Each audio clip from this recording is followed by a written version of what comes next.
مارنا ہے مارو، کیا کرنا ہے کرو. تم زہر دے کے مارے انہوں شہید ہو گئے، تم زہر دے کے مارے انہوں شہید ہو گئے، تم 2 فیٹ کے سے گولی مارے وہ شہید ہو گئے. اور شہید تو قرآن میں اللہ بول رہا ہے ان کو مردہ مت کہو، تم جب مرو گے تم مردہ رہو گے انشاءاللہ. تم جب مرو گے تم مردہ ہوگے، میں مردہ نہیں رہوں گا، میں مومن ہوں، گھر تبدیل کروں گا. میری زندگی کا مقصد تیری دین کی سرفرازی، میں اسی لیے مسلمان، میں اسی لیے نمازی. پس مردن فرشتوں نے جو تلاشی لی تو کیا نکلا؟ فقط ایک دل کے گوشے سے خیال مصطفیٰ نکلا. پس مردن فرشتوں نے جو تلاشی لی تو بھلا کیا نکلا؟ فقط ایک دل کے گوشے سے خیال مصطفیٰ نکلا. یہی ہوگا میرے سے بھی انشاءاللہ. میری زندگی اللہ لکھ دیا ہے جب میں اپنی ماں کے پیٹ میں تھا. میری ذلت، میری عزت، میری رزق، سب چیز اللہ لکھ چکا ہے. تم کیا لوگے مجھ سے؟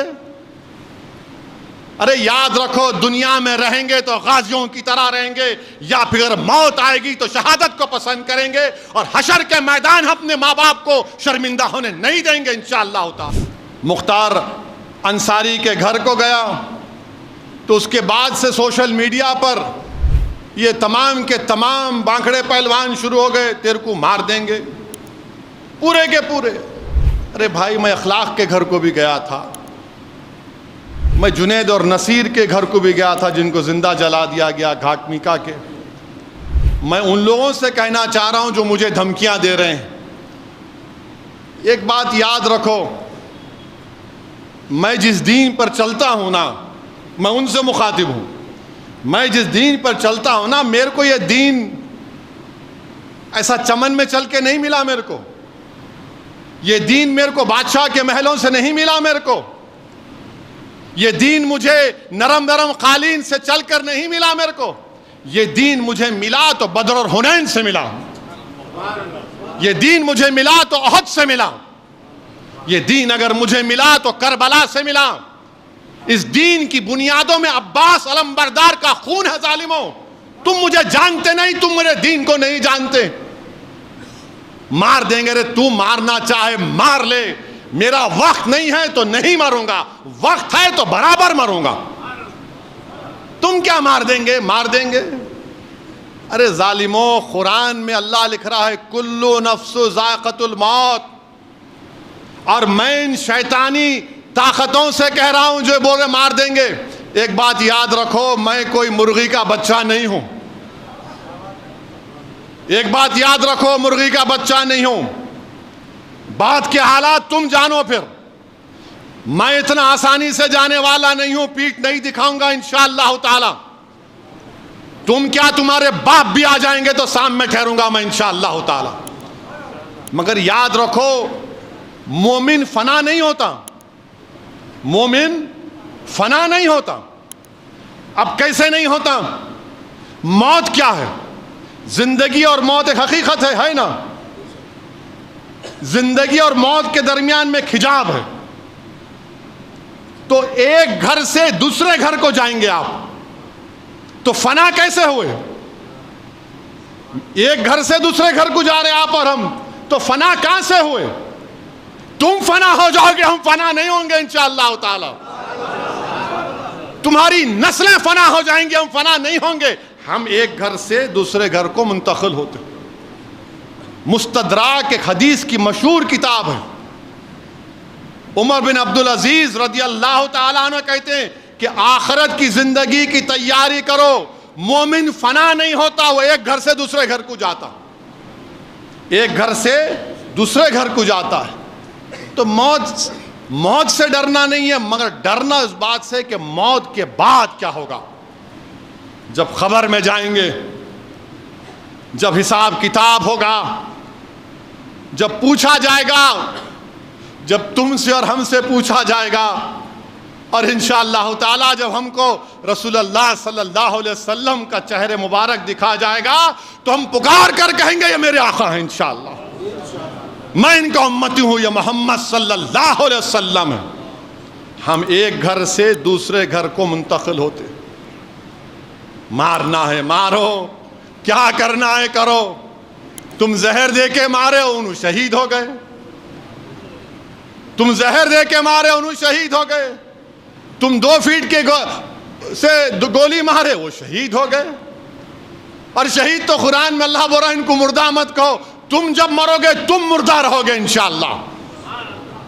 تم جب مرو گے تم مردہ ہوگے، میں مردہ نہیں رہوں گا، میں مومن ہوں، گھر تبدیل کروں گا. کسی ایک شاعر نے ایک اچھا شعر کہا تھا، میری زندگی کا مقصد تیری دین کی سرفرازی، میری زندگی کا مقصد تیرے دین کی سرفرازی، میں اسی لیے مسلمان، میں اسی لیے نمازی. میری زندگی کا مقصد تیری دین کی سرفرازی، میں اسی لیے مسلمان، میں اسی لیے نمازی. کسی ایک عاشق رسول نے بڑا اچھا کہا موت خبر کے بارے میں، کفن کے بارے میں. اب میں ان ظالموں سے کہہ رہا ہوں کہ پس مردن فرشتوں نے جو تلاشی لی تو بھلا کیا نکلا. پس مردن فرشتوں نے جو تلاشی لی تو کیا نکلا، فقط ایک دل کے گوشے سے خیال مصطفیٰ نکلا. پس مردن فرشتوں نے جو تلاشی لی تو بھلا کیا نکلا، فقط ایک دل کے گوشے سے خیال مصطفیٰ نکلا. یہی ہوگا میرے سے بھی انشاءاللہ، ہم تمام سے ہی ہوگا انشاءاللہ تعالیٰ. پس مردن فرشتوں نے تلاشی لی تو کیا نکلا، فقط ایک دل کے حصے سے خیال مصطفیٰ نکلا. میرے بھائی یہ ہماری پہچان ہے، اور یہ ظالم جانتے نہیں، یہ مردہ لوگ ہیں، یہ جانتے نہیں. ایک صحابی رسول تھے ابو سعید خثیمہ رضی اللہ تعالیٰ عنہ، ضعیف ہیں، بیٹا بدر میں شہید ہو گیا، احد کی جنگ ہے. رسول اللہ صلی اللہ علیہ وسلم کا جا کر عرض کہتے رسول اللہ صلی اللہ علیہ وسلم آپ میرے لیے دعا کریے. اللہ کے رسول صلی اللہ علیہ وسلم پوچھتے ہیں کیا دعا کرنا چاہیے؟ تو بولے رسول اللہ صلی اللہ علیہ وسلم دعا کریے کہ میں احد کے جہاد میں شریک ہو سکوں اور مجھے اللہ شہادت دے دے. اور بولتے ہیں کہ جب جنگ بدر ہو رہی تھی تو میرے اور بیٹے میں یہ بحث ہوئی کہ میں جاؤں گا، تو ہم دونوں نے ڈرا کیا، خورا کیا. بیٹے کا نام اٹھا، بیٹا شہید ہو گیا الحمدللہ. اور کہتے ہیں ضعیف باپ کہتا ہے رسول اللہ صلی اللہ علیہ وسلم میں نے رات میں اپنے بیٹے کو خواب میں دیکھا جنت میں، اور کہہ رہا ابا جان جلدی آؤ میں آپ کا انتظار کر رہا ہوں. ارے ظالموں، ہم کو اسلام ایسے ملا. اللہ کے رسول صلی اللہ علیہ وسلم ان کے لیے دعا کرتے ہیں، وہ شہید ہو جاتے ہیں. حضرت انس رضی اللہ تعالیٰ عنہ احد کی جنگ میں ایک اور واقعہ کہ ایک صحابی رسول آ کر رسول اللہ صلی اللہ علیہ وسلم عرض کرتے ہیں رسول اللہ صلی اللہ علیہ وسلم میری صورت اچھی نہیں ہے، میرے وجود سے تھوڑا بدبو آتی، کیا اگر میں کل شہید ہو جاؤں تو اللہ کیا دے گا مجھے؟ اللہ کے رسول صلی اللہ علیہ وسلم فرماتے ہیں اگر تو جہاد میں شہید ہوگا تو اللہ تجھے جنت دے گا، تو شہادت کے اعلیٰ مقام پر پہنچے گا. وہ جنگ میں حصہ لیتے، شہید ہو جاتے، جب ان کی لاش کو دیکھتے ہیں تو چہرہ نورانی ہو جاتا، جسم سے خوشبو آتی ہے. اور رسول اللہ صلی اللہ علیہ وسلم فرماتے ہیں کہ جنت کی حوریں اس کے استقبال کے لیے کھڑی ہوئی ہیں. تم ہم کو مارتے مارو پیارے، کون روک رہا تم کو؟ میری زندگی اللہ لکھ دیا ہے جب میں اپنی ماں کے پیٹ میں تھا. میری ذلت، میری عزت، میری رزق، سب چیز اللہ لکھ چکا ہے. تم کیا لوگے مجھ سے؟ ارے یاد رکھو دنیا میں رہیں گے تو غازیوں کی طرح رہیں گے، یا پھر موت آئے گی تو شہادت کو پسند کریں گے، اور حشر کے میدان اپنے ماں باپ کو شرمندہ ہونے نہیں دیں گے انشاءاللہ تعالی.